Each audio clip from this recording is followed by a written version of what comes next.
foi aquele desabafo. Quando você está nervoso, você fala coisas, como em qualquer discussão de casal. E tem a live também. Tô falando da gravação da entrevista da revista Veja, mas tem a live. Nunca fui político. Quando você entra aqui, tem a hora que a gente fica com vontade de ir embora. Foi um desabafo na minha rede social. Quando disse isso, eu estava praticamente decidido mesmo a reunir a equipe e tomar a decisão. Fecha aspas. Deixa eu dar bom dia para minha amiga Tati Mandelli, está aqui na bancada. Bom dia, Tati. Como é que vai você? Tudo bem? Bom dia, Timóteo. Bom dia para você que nos ouve aqui nessa manhã de sexta-feira. É para comentar, é? Já pode mandar brasa. Gente, Marcos Duval Baguncinha. Pois é, esse Marcos Duval, o meu irmão sempre disse que a gente só perde para a gente mesmo, né? E esse Marcos Duval é mais um caso de quem perde para ele mesmo.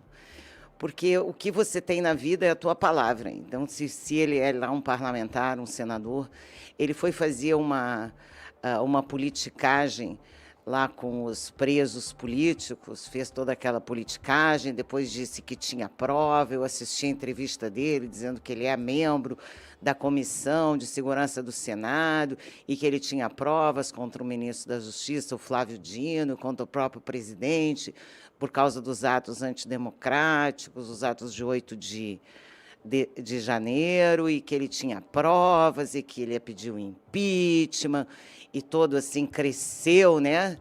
Ah, eu tenho, eu posso, eu vou acontecer.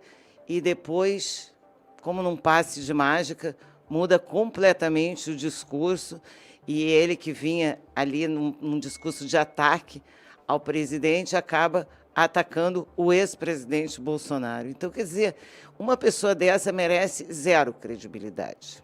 Para começo de assunto, merece zero credibilidade. Agora, o que você chama a atenção, Timóteo, é um negócio que eu tenho prestado atenção também nas minhas redes sociais, e eu vou chamar a atenção aí da imprensa e de você, que cada vez que esse novo governo faz um erro, você não mascara esse erro atacando o governo anterior. Então, me parece que tudo isso é um jogo de cena. Então, esse Marcos Duval vem, fala que realmente, que ele vai ver, que houve infiltrados. Bom, isso todo mundo diz, todo mundo já sabe, que vai provar que houve prevaricação, que vai fazer isso, que vai fazer aquilo. E aí, de uma pessoa que está atacando o governo, passa a ser uma pessoa atacando o outro governo. E ainda atacando o outro governo com uma inverdade. Então, assim, o que esperar, né, de uma classe política que age dessa forma? É um senador, Tatiana, é um senador, mas é um senador de vários, já tivemos vários casos aí na política nesses últimos anos de pessoas que agem dessa forma, né? A minha pergunta, quando eu vi a matéria depois da votação e tal, que ele ia sair, eu falei, meu Deus, né? A primeira coisa que a gente se pergunta é, por que motivo? E quem é o suplente? Não, mas não é só o suplente. O que eu estou ganhando com isso, né, Timóteo? Vamos falar português aqui bem claro? É. Então, assim, como é que uma pessoa que estava numa postura, de repente muda para uma postura antagônica? Do nada? Não, do nada não deve ter sido, né? Alguma coisa deve ter acontecido. E eu acho que não sofreu os ataques, né? A gente já dizia quando era criança, quem não sabe brincar nem desce para o play, né? Então, assim, ele está com esse discurso agora de ataque ao presidente, aí voltou atrás, né, deu a entrevista, criou a manchete, né, para o consórcio, e aí recua, né, completamente, e diz, não era bem assim, também não vou renunciar, ainda estou pensando. Eu li o comentário onde ele mesmo diz nas redes dele que ele ia renunciar. Então, assim, eu vou te dizer, essa pessoa nem merece aqui quase o nosso comentário, porque, assim, quis entrar nos holofotes, foi lá, né, logo depois daquela prisão arbitrária, foi lá no centro de concentração onde colocaram os manifestantes, foi lá, fez um vídeo, se colocou à disposição, disse que ia fazer, que ia acontecer, e na hora H muda completamente. É realmente, assim, uma tristeza que nós estejamos no Brasil a essa altura, com a nossa democracia em tanto risco, ainda tendo que conviver com pessoas assim, sem nenhuma credibilidade, sem nenhuma coragem, sem nenhuma palavra. E eu acho que isso que é muito triste, viu, Timóteo? É verdade, Tati. Muito triste, né? Um senador da República. Tô lendo aqui, ó. Autoridades da política e do judiciário no evento Lide Brasil, lá em Lisboa. Eu acho que esse lead é uma vergonha, né? Já foi uma vergonha em Nova York, é uma vergonha agora, eu já fiz parte, tenho nojo. Essa que é a verdade. Quer saber o que eu acho? Eu tenho nojo. Lead empresarial, quero saber qual é o empresário que está lá. Aliás, esses empresários do lead, né? E esses empresários que fizeram o L estão demonstrando cada dia mais que são empresários e são milionários de massas falidas. É terrível. Estou errada? Não, nem um pouco. Tá certíssima. Quem que coordena isso aí? O Johnny Agripino, né? O Calças Coladas. Aí não precisa falar mais nada, né? Ele é o coordenador do lead. Aí você já entende quem que é o cara, para que serve o evento. Então, lembrando... E você vê que o Barroso falando nessa ocasião aí sobre reforma tributária, como se ele tivesse qualquer coisa para legislar sobre legislação tributária. Por isso que ele é do Supremo Tribunal Federal. E ele está aí defendendo a reforma tributária, simplificação de imposto. Mas o que ele tem a ver com isso? Essa que é a pergunta que a gente tem que se fazer. O que o ministro do Supremo Tribunal Federal agora está falando de reforma tributária? Isso nunca aconteceu antes na história do Brasil, viu? Vou dizer para vocês, isso é uma novidade. Legisla, resolve, quer fazer política pública, precisamos simplificar os impostos. Mas isso não é papel dele. Ele é ministro do Supremo. E agora o Ivan deve dizer a mesma coisa que eu vou dizer, mas deixa eu falar antes. Tem ninguém ali. É meia dúzia de gente para falar com meia dúzia de gente que não vale nada, porque lá a esquerda em Portugal também está, muito para baixo. Ninguém quer saber, não adianta mandar Lídio. Quem vai mandar a Luísa Trajano com menos 96% de resultado? Que quase que está com a empresa praticamente quebrada. E aí vai lá falar o quê sobre socialismo e empresarial? Ah, pelo amor de Deus, esse evento é micadíssimo. Tenho certeza que é micado. Os caras nem se deram o trabalho de ir a Lisboa, estão fazendo ali online. Isso é o desprestígio desse lead. Esse lead é um desperdício. Não conheço um empresário decente nesse lead. O Ivan trouxe todas as informações e perfeito o que ele disse. Agora fiquei feliz com a questão do Alexandre de Moraes também e a repercussão de todo o conteúdo publicado aí nas mídias internacionais a respeito da escalada autoritária. Isso me deixou muito feliz, olhei até para a Tati aqui, fiquei satisfeito com essa informação. Mais uma vez, aplausos ao Ivan Kleber, inscreva-se no canal dele no YouTube, nós pegamos esse conteúdo de lá, roubamos esse conteúdo. Ivan, não dá o strike não, viu? E o canal dele é Conexão Londres com Ivan Kleber. Ô Ivan, faça no Rumble, viu? Porque YouTube tá indo embora. Mas, ô Tati, importante a informação do Ivan, né? Muito importante. Eu acho que nós não podemos esquecer que esse governo promete uma coisa e entrega a outra, que esse governo vai lá e diz que nós temos 120 milhões de famintos. Isso não passa desapercebido pela comunidade internacional. Isso tem repercussão. E a repercussão é de descredibilidade a esse governo. E esse governo fica dizendo que a China tem que intermediar, a China que está espionando os Estados Unidos, que está ajudando a Ucrânia. Como é que é isso, né? Então, é essa mixórdia, né, da nossa política externa, aí, querendo fazer esse bloco da América Latina, o bloco comunista, né, o bloco socialista, ali, com um monte de país falido junto. Então, assim, nada disso tem boa repercussão. Nada disso tem boa repercussão. Os próprios globalistas na Europa já estão com problema. A gente vê a França aí com manifestações grandes, a Espanha, a Itália já fazendo uma virada à direita. Quer dizer, existe um movimento no mundo que é também contrário aos globalistas. Então, não tem interesse nenhum dos globalistas e mesmo dos portugueses se aproximarem de um governo brasileiro alinhado, assim, tão alinhado com a China, ou tão alinhado com a Rússia, ou tão querendo ser comunista, como é o que estamos assistindo hoje no Brasil. Então, assim, é como eu digo, as palavras não são jogadas ao vento, não dá para a dona Marina Silva ir a Davos e dizer que temos 120 milhões de pessoas passando fome para ser desmentida pela ONU no dia seguinte. Isso é evidente que traz repercussões, né? Então, estamos vivendo essas repercussões internacionais das bobagens que esse governo está fazendo nesse primeiro mês, né? Precisa parar, se reavaliar, olhar para frente e parar de olhar para trás. Porque o que está todo mundo vendo no mundo é isso, a escalada autoritária do Alexandre de Moraes, a confusão que acabou trazendo esse presidente de volta à cena política, já que ele estava na cadeia, e todo esse monte, né, de confusões que acabaram gerando aqui no Brasil essa crise na nossa democracia. E ela está sendo vista pelo mundo, né? Essa queda da liberdade, essas pessoas censuradas, presas, isso tudo, evidentemente, não pode pegar bem. Então, não vai achar que vai fazer tudo isso em vão. Tudo isso que é feito aqui vai ter alguma repercussão internacional. É evidente que vai. Então, assim, estejam preparados, porque a União Europeia, que estava tão assim empolgada com esse novo governo, já não está tanto. Já não está tanto. Já está achando que problemas.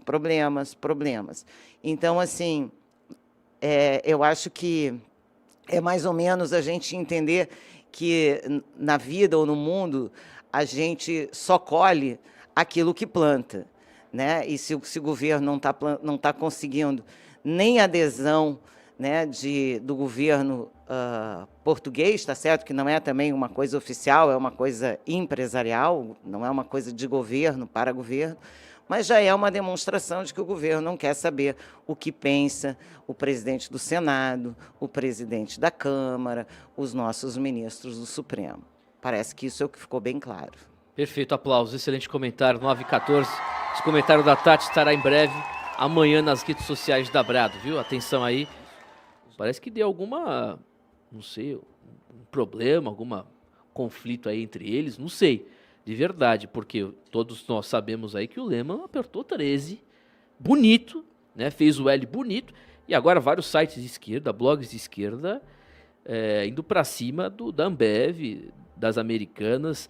Diga aí, minha querida Tati Mandelli, sobre este rombo bilionário envolvidos em mais uma fraude. Diga aí. O que deixa a gente mais triste como empresária no Brasil é que os nossos multiempresários, os nossos Forbes, né, são todos castelos de cartas, né? Já foi assim com Ike e agora com Lehman. Quer dizer, os grandes empresários, os multimilionários brasileiros, são multimilionários por causa de balanços fraudulentos. E com a anuência de muitas auditorias internacionais, o que é mais assustador, porque isso lesa diretamente o pequeno, primeiro o pequeno produtor, né? Porque essa queixa sobre a Ambev, que veio depois das Americanas, porque as Americanas, o que aconteceu foi uma camuflagem de balanço, né? Que foi denunciado agora pelo novo CEO, que não quis segurar essa bomba e acabou jogando ela com 10 dias de CEO. O Real mostrou a real situação das Americanas, que é uma situação falimentar.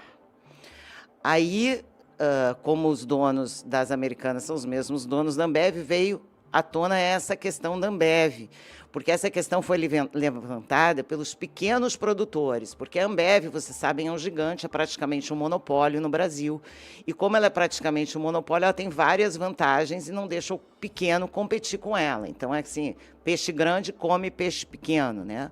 Principalmente em economias socialistas.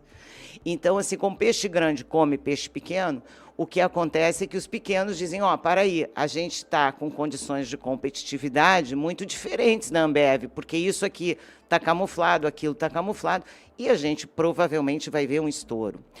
E o mais interessante sobre esse estouro da 3G, que é o nome da empresa, que é do Sucupira, do Lema, esqueci o nome do outro, essas empresas vinham sendo, vinham sendo levantadas pela classe empresarial como as grandes empresas do futuro, as empresas que adotaram as agendas ESG. Quem não viu propaganda do Big Burger chamando as crianças a questão da ideologia de gênero, por exemplo, é do Lehman, o Big Burger. Eu não vou lá mais, mas se você ainda vai, lembre, é do Lehman. Então, o que acontece? Todas essas agendas, né, maravilhosas, propagandas, como se eles fossem, na verdade, os empresários do futuro, os empresários que cuidam das pessoas e tal, era tudo papo furado. Essa que é a verdade. Então, toda essa questão aí que eles levantavam, mostrou que eles levantavam isso como levantando... imagina, todos pela educação, Fundação Lehman, e começaram a levantar todas essas bandeiras progressistas, e, no fundo, a empresa que eles capitaneavam estava lesando quem? O pequeno acionista. O pequeno acionista foi quem se lascou também, lá nas Americanas, e é quem vai provavelmente sofrer caso a Ambev venha a demonstrar isso que eles estão denunciando aí nessa matéria da Veja. Então, assim, é uma situação para a gente pensar, né? Eu me lembro, a gente já teve a dona Luísa Trajano, foi comentada aqui na Forbes, as ações da empresa dela caíram 96%, 96% negativo, mesma coisa das Americanas, 96%, isso que é uma empresa que valia 100, hoje vale 9, mais ou menos é isso.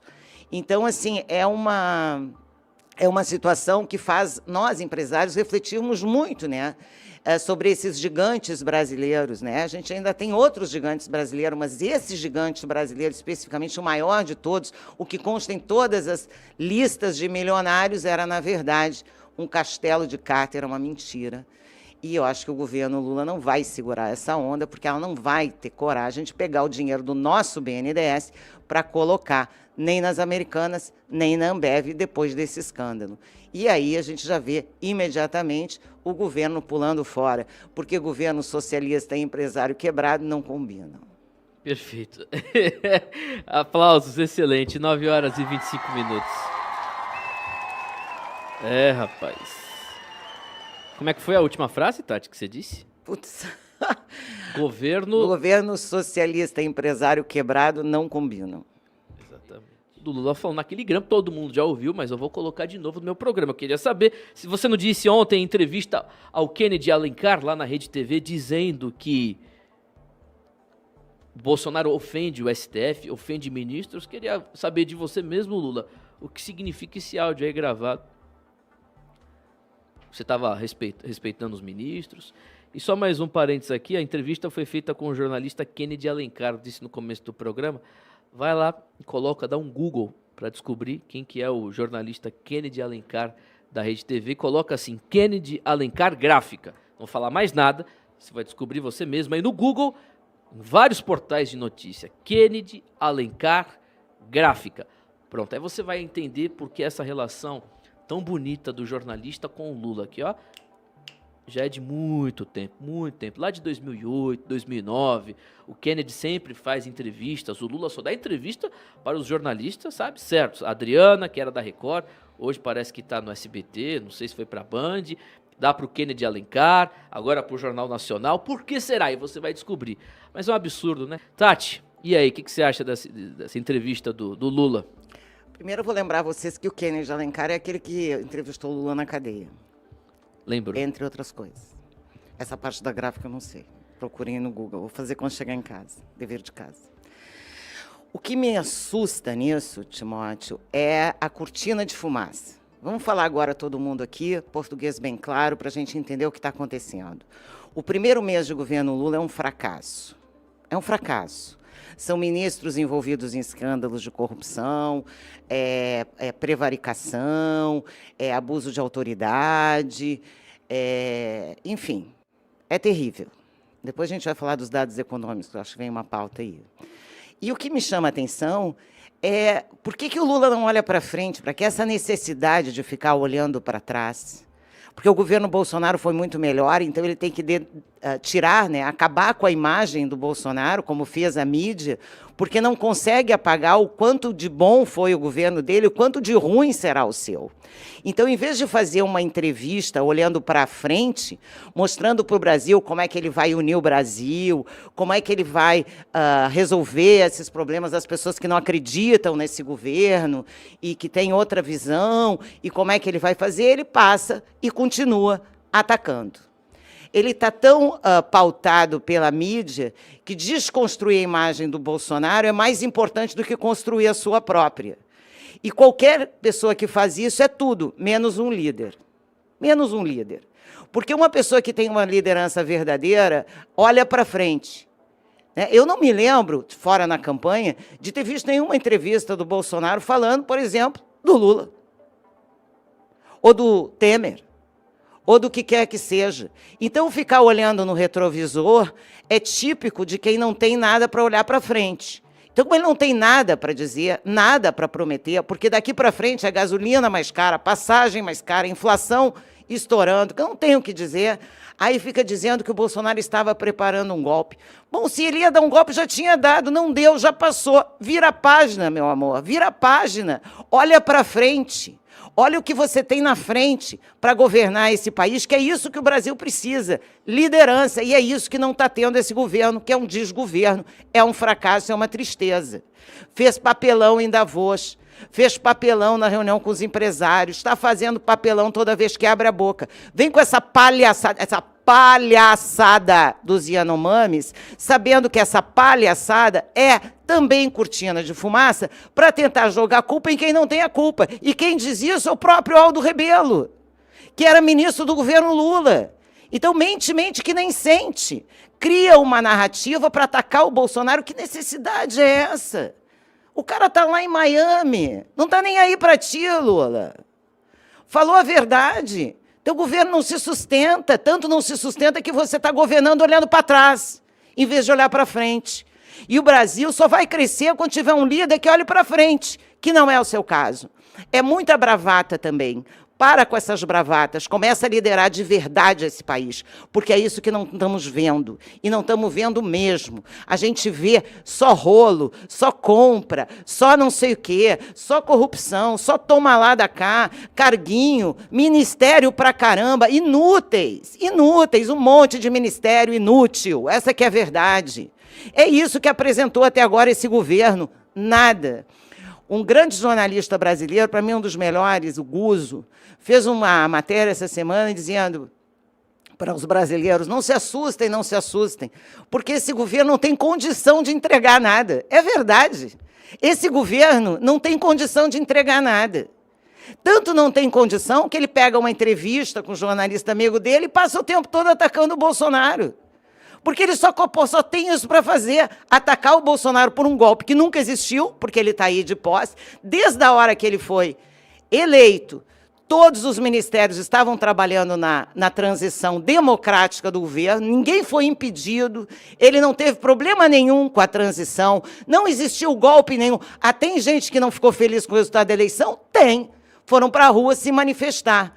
Agora, o que isso tem a ver com o presidente Bolsonaro, que está lá se recuperando, calado, na Flórida, de boa, aí ataca.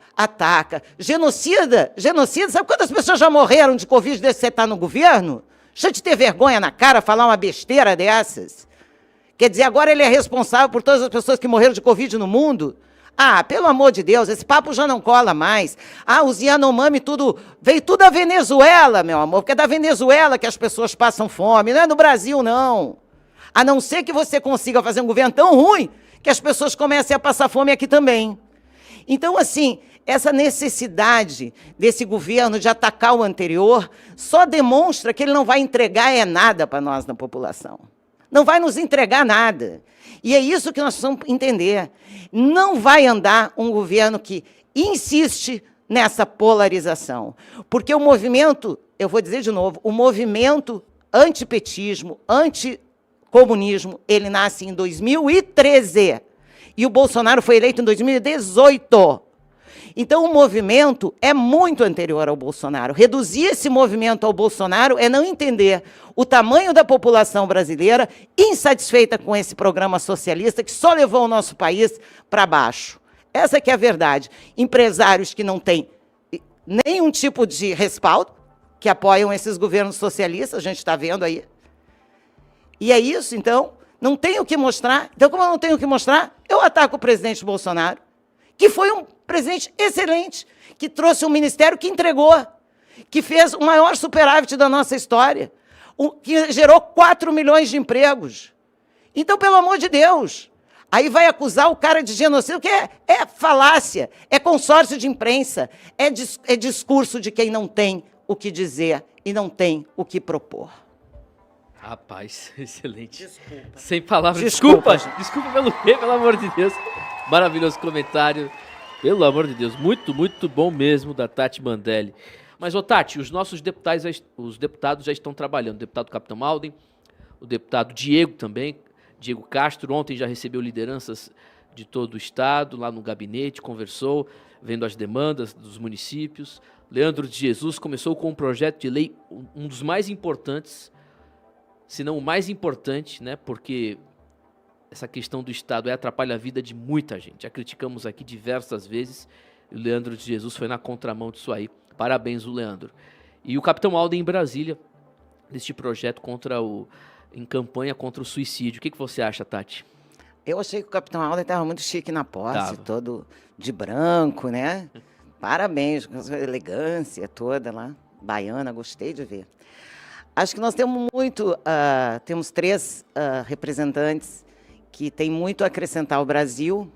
O Diego Castro já começou tirando da porta do gabinete que lhe deram uma placa que dizia Rua Marielle Franco, trocou para Rua Lavo de Carvalho. Já mostra logo a que veio e que tipo de discurso pretende defender, que é o discurso dos conservadores. Então, acho que nós temos 3 pessoas aí importantes agora na Bahia para defender esse discurso, para trazer essas coisas à tona. Eu tenho grandes expectativas a respeito deles e a maior delas é saber que ali a gente tem um caminho aberto para poder pavimentar algumas mudanças, tanto na Bahia como, quem sabe, lá na Câmara dos Deputados. A Bahia tem tido políticos, como eu diria, irrelevantes. Forte, né? Essa palavra. Há muito tempo. Mas é verdadeira, né? Nós temos tido políticos irrelevantes no cenário nacional há muito tempo. Há muito tempo. Nós não temos hoje na Bahia um senador que realmente seja assim, um senador que... esse é um senador, não temos. Né? Não temos nenhum dos 39 deputados anteriores a esse, nenhum também que tenha se destacado, né? Fora o João Roma, que acabou assumindo o ministério. Não tivemos nenhum outro baiano relevante, e a Bahia é super importante no cenário nacional, tem que ter um protagonismo político, até para melhorar a vida do cidadão baiano aqui, que a gente sabe que está muito difícil, né? E, enfim, é isso que eu desejo aos nossos 3 aí representantes dos conservadores, tanto na Assembleia Legislativa como lá em Brasília. Perfeito, aplausos, excelente. Diga aí, Tati, o seu Instagram. O meu Instagram é Tati Mandelli _10. Tá com problema, né, o GC? Mas é Tati Mandelli. Tati Mandelli, tudo junto, _10. Mandelli com 2 L's. Mandelli com 2 L's. Sublinhado, o 10 sem O contratar. O seu Instagram tá com Shadowban? Não. O meu tá. Não, o meu não tá. E eu não posto nada no meu Instagram, não tenho absolutamente nada. Instagram só de bobagem mesmo. Agora o TikTok me tiraram do ar, né? Eu vi no seu Instagram. E sabe por quê, né? Por causa do Todes Lascades. Não foi nem por causa do Alexandre de Moraes, foi por causa da Mas ideologia de... retiraram a sua conta ou deram Não, retiraram a conta. Me derrubaram. O sem Zabrado conta. ficou 20 dias sem poder postar nada. Não, mas é nem sem poder postar, tipo assim, me tiraram. Caiu. O TikTok é o mais agressivo, vocês sabem por quê, né, meu ouvinte? Porque é Meu querido chinês. amigo, que é do Partido Comunista Chinês. Eles que decidem lá, o governo tem a sede do TikTok, acho que fica lá em Xangai. Não é possível.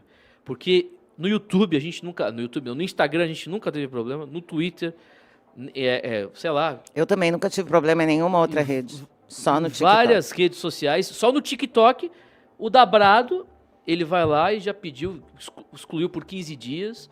Aí você vai saber o que você falou. Eles dizem que é inverídico, informações inverídicas. O quê? Me diga aí, qual o minuto? O que eu disse que é inverídico? É coisa de socialista mesmo. O povo acha que fazer dancinha lá tá resolvido, não tem problema nenhum. O TikTok serve lá para as crianças, né? Para poder fazer uma brincadeira ali qualquer e manter as crianças ocupadas, na verdade. É relevante do ponto de vista político, né? O TikTok. Perfeito. Mas, enfim, fui banida. Azar, fazer o quê? Gente. Aqui eu tenho procurado ter muito cuidado nas minhas colocações, porque eu acho que ser comentarista hoje, o Timóteo brincou aqui, é das atividades talvez a mais perigosa nesse momento. Eu tenho muito cuidado no Brasil, né, de falar o que eu falo. Eu venho para cá uma vez por semana, porque eu realmente gosto, né? Eu há muito tempo tive essa sensação de que eu preciso dar essa voz, falar essas coisas que as pessoas parecem que não têm coragem, ou não entendem, ou não veem, sei lá. Então, eu faço isso por um amor enorme, né, de vir aqui falar com vocês, correndo alguns riscos, mas se não pudermos falar, né, o que será? Né, ontem o meu único pedido lá, quando eu joguei minhas rosas lá, foi liberdade. Né? Acho que a coisa mais importante para nós todos nesse momento do planeta, eu não digo nem do Brasil, chama-se liberdade. Como a gente tem uma praça pública agora muito grande, que é a internet, a liberdade é fundamental. E aí me deixa muito preocupada quando a gente vê os dois presidentes do Senado e da Câmara falarem a favor, quer dizer, contra a liberdade de expressão, dizendo que a liberdade de expressão ameaça a democracia. Como? Como que a liberdade de expressão ameaça uma democracia? Um país sem liberdade de expressão é uma ditadura. Ponto. É sem sentido isso. Não tem lógica. E quem defende isso não conseguiu a sinapse entre o Tico e o Teco funcionarem. Porque uma coisa é antagônica à outra. Então, a gente tem um discurso, né? Um discurso dizendo a liberdade de expressão ameaça a democracia. Meu Deus, socorro. Eu vou roubar mais esse comentário do Ivan Kleber, que o Ivan sabe tudo, inclusive foi um dos primeiros a passar essa informação nas redes sociais, mas a situação não está boa. É a China, é o Bloco Eurasiano, Partido Comunista Chinês, Rússia e o Bloco Globalista, que infelizmente comanda o estamento burocrático norte-americano. Então a situação não é boa. Não sei o que vai acontecer nos próximos dias. Tati, você tem ideia o que pode acontecer? Uma segunda Guerra Fria? Você viu que a OMS fez uma recomendação para um possível ataque nuclear, né, já antecipando alguma coisa. Tem esse conflito aí entre Taiwan e China, que envolve os Estados Unidos de uma forma direta, e essas espionagens não são só agora, tem o caso lá de Wuhan, né, que foi a origem do vírus. E, enfim, os chineses estão espionando os Estados Unidos há muito tempo, né? Os chineses praticamente dominam as universidades americanas hoje. Quer dizer, existe um domínio chinês nos Estados Unidos muito forte. Eu morei na Califórnia, existem cidades, counties, né, que são praticamente só chineses. Tem um lugar lá pertinho de Los Angeles chamado Irvine, que não dá para matricular as crianças na escola, porque metade das crianças só falam chinês, né? Então, o americano tem que se mudar do bairro, porque como vai botar as crianças na escola que um não consegue falar com o coleguinha, porque o coleguinha só fala chinês. Então, os chineses estão avançando sobre os Estados Unidos, né? Compraram vários imóveis, quer dizer, quase toda a poupança chinesa está nos Estados Unidos. Então, é um conflito aí iminente do tempo todo, né? Aí, esse bloco aí, Rússia, China, que eu não sei se entende tão bem assim, globalistas, Estados Unidos, Biden, Canadá, nós estamos num tabuleiro de xadrez, né? Um tabuleiro de xadrez mundial aí, que vem, né, de forma cíclica, né, eu acho. A gente vai acabar vivendo alguma coisa perto do que já vivemos no passado. Então, assim, eu tenho certeza que os chineses estão de olho nos americanos, evidentemente. Não sei se teriam coragem de um ataque, não sei nem se tem armamento para um ataque aos Estados Unidos, mas é uma guerra fria, né? E essa guerra fria está se consolidando cada vez mais. Assustador. Minutos. A situação é complicada, o negócio do balão. Agora você vê a fragilidade desse governo Biden, né? Total. Isso demonstra o quanto ele foi... Primeiro porque ele está envolvido em várias denúncias de corrupção envolvendo a China, né? Já desde antes, né? A Ucrânia e a China. Lá nos laptops dos Hunter Biden e tal. Então já tinha esse problema. E ele, assim, jogando, digamos assim, leve com a China, né? E esse episódio do balão é mais uma coisa que vai desgastar muito esse governo Biden, que já está completamente desgastado. Teve uma outra operação em outro lugar, procurando documentos na casa dele. Então, a situação lá para ele não é nada confortável, viu? Nem um pouquinho confortável. Estados Unidos é na beira de uma recessão. Os republicanos vão deitar e rolar com essa informação, já estão ali na maioria de uma das casas, empatados na outra, e a situação nos Estados Unidos aí, com essa espionagem chinesa, deve Deve ser bem complicado. Você vê, do ponto de vista militar, o Biden é um vexame americano. Ele deixou todo aquele armamento no Afeganistão, depois de ter gasto fortunas, né? E hoje o Afeganistão voltou à tragédia que era antes da entrada dos americanos, e ainda por cima custou uma fortuna aos cofres do contribuinte americano, e agora a vulnerabilidade dos americanos saberem que tem balão chinês fazendo espionagem. Isso não é muito bom, é bem ruim, e bota esse governo do Joe Biden já aí praticamente em xeque. Se fosse o Trump presidente dos Estados Unidos, meu amigo, tem esse negócio de destroços que cairiam por cima do estado das pessoas. Já tinham queimado faz tempo esse negócio aí. Mas não tem presidente, na verdade, né? Quem comanda é o sistema lá, o Joe Biden. É um fantasma. Perguntar para ele, Joe, você tá onde agora? Você tá fazendo o quê? Ele não sabe, completamente senil. São vários vídeos que não são montagens, gente. É impressionante a incapacidade do presidente norte-americano. Gente, resumindo a história, é um absurdo o ex-secretário de Segurança, ex-ministro Anderson Torres continuar preso. É mais uma etapa dessa escalada autoritária. Eles estão mantendo o Torres preso justamente para conseguir chegar ao Bolsonaro. O objetivo do Moraes é esse. E óbvio que o Anderson Torres não teve nada a ver. Anderson Torres, inclusive, nunca foi um militante bolsonarista.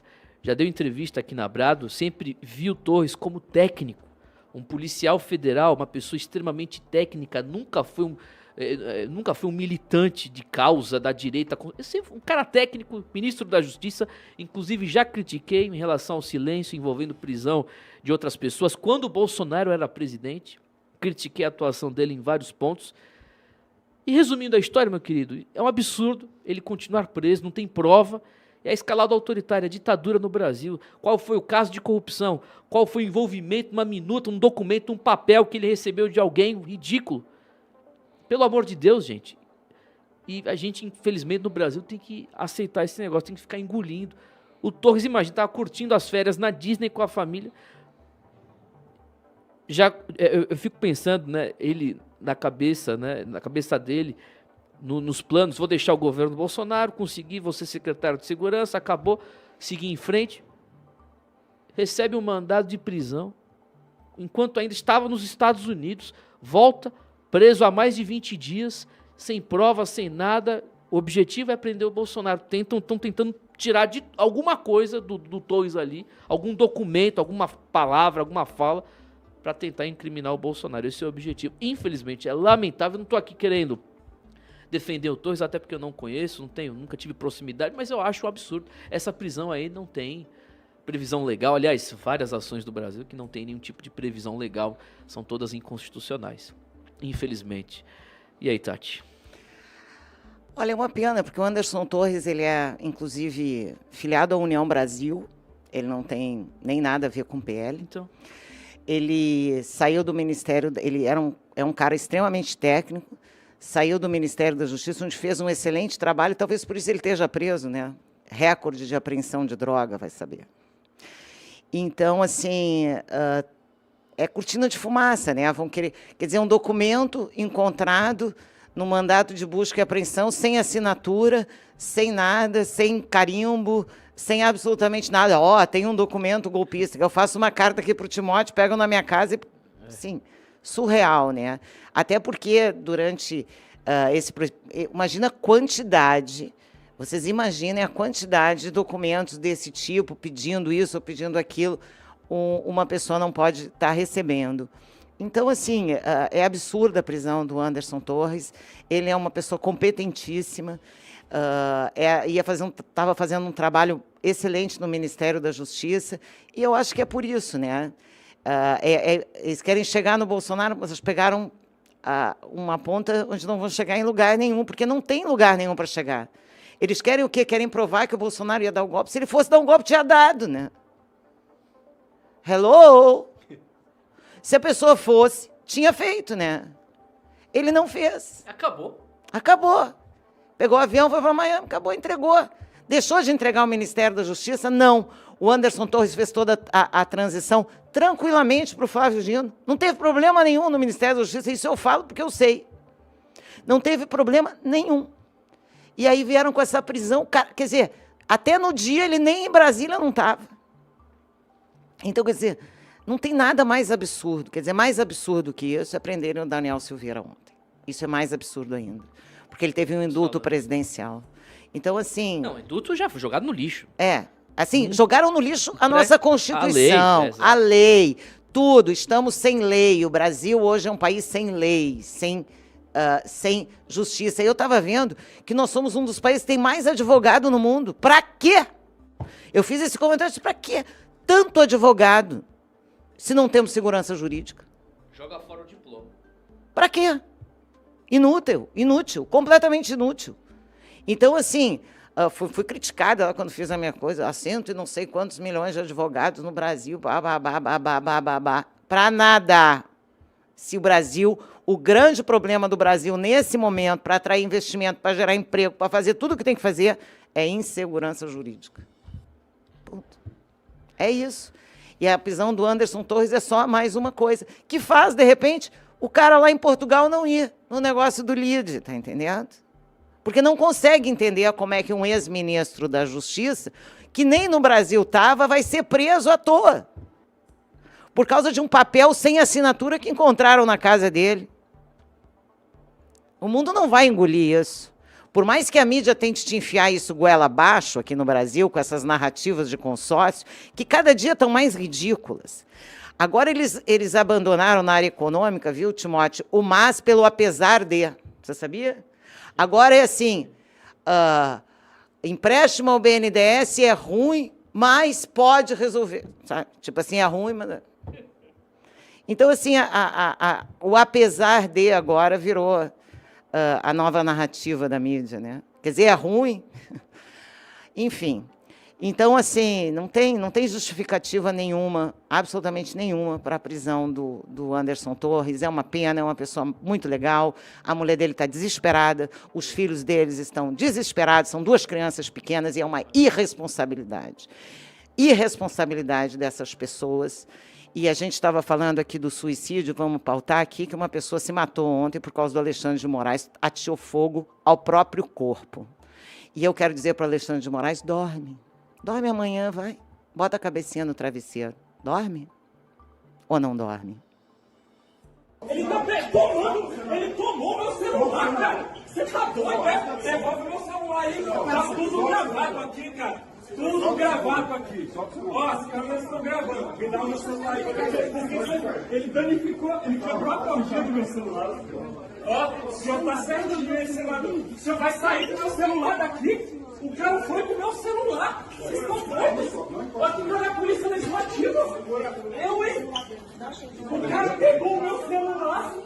Tá tudo gravado aqui. Cadê a polícia legislativa? Olha, cadê a polícia legislativa? Não tem. Não tem. Acabou. O cara vai, pega o celular dele e vai embora. Um abraço, isso é absurdo. Eu não tinha visto esse vídeo. Ah, não respeitei? O que eu fiz? Não respeitou e vale. O cara pode pegar o celular dele e levar embora? Onde existe isso? Que tipo de policial, que agente de merda você é? Desculpa aqui. Desculpa. 10h32. Ô, Tati, vai lá. É a democracia da esquerda, né? Se vier alguém me questionar, eu calo, eu tomo o celular, eu mando para a prisão, eu faço qualquer coisa. É o que estamos vivendo no Brasil. Né? O Randolph agora é nervosinho, porque toda hora chega no aeroporto, não consegue embarcar, chega aqui, não consegue mais sair na rua, é isso mesmo. E aí, porque para não serem xingados na rua, fazem esse tipo de coisa, tomam o celular, faz isso. Se fosse o Bolsonaro, antidemocrata e tal, a imprensa dando um chilique. Mas aqui eu vou dar para vocês aqui uma coisa que saiu na Revista Oeste, agora que eu vou para a audiência dar uma risadinha aqui, Timóteo. Gilmar Mendes afirma: éramos governados por gente do porão, sobre o governo Bolsonaro. Bom, se antes... Desculpa, não ouvi quem... Gilmar Mendes. Éramos governados por gente do porão. Pois é, Gilmar Mendes. Hoje somos governados por corruptos, por incompetentes, por devedores da Receita, por uma série de outras... Por gente que manda asfaltar a sua própria fazenda com dinheiro público... E assim por diante. Então, quer saber? Se antes era do porão, pelo menos no porão, tínhamos gente honesta.